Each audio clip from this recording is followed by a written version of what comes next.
Әй, болашақ жар, аяулы ана, бақыттың кілтін сұрасаң құлақ сал.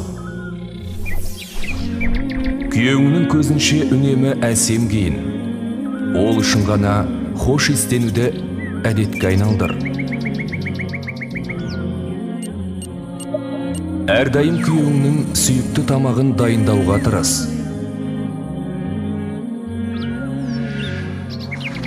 Оның ұйықтайтын уақыты мен тамақ ішетін уақытына сақ бол. Оның кемшіліктерін басқа ортада жасыр. Ол үйге қуанып келсе, қамығып қарсы алма.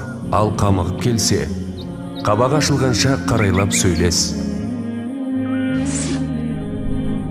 Қанша дүние тауып келсе де, шүкіршілік етуші бол. Босағаның беріктігі қанағаттан бастау болады. Үйден шықсаң, оның рұқсатын ал, немесе оған ескерт. Сенің сұлулығыңды көруге ең лайықты адам күйеуің болғандықтан, көшеде ашық киінуден өзіңді тый.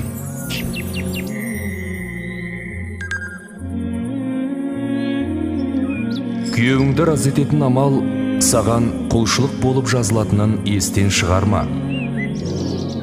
Ол сені шақырса, қазанның басында тұрсаң да бас тартпауың керек. Ол үйде жоқ кезде дүние мүлкіне аманат деп қара.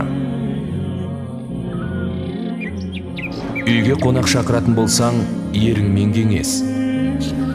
Күйеуін орынсыз ренжіткен әйел, оны разы етпейінше, Алла ол әйелден разы болмайды. Араларыңдағы сырды сақта. Әр алыптың артында әйел тұрады деген бабалар.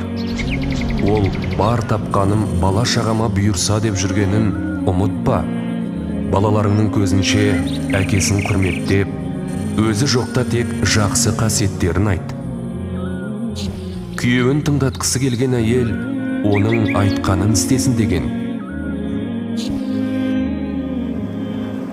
Мен ешқашан сенен жақсылық көрген емеспін деп айтушы болма.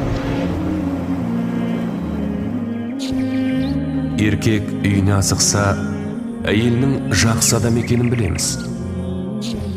Ерінің қабағына қараған әйел Алланың назарына ілінеді.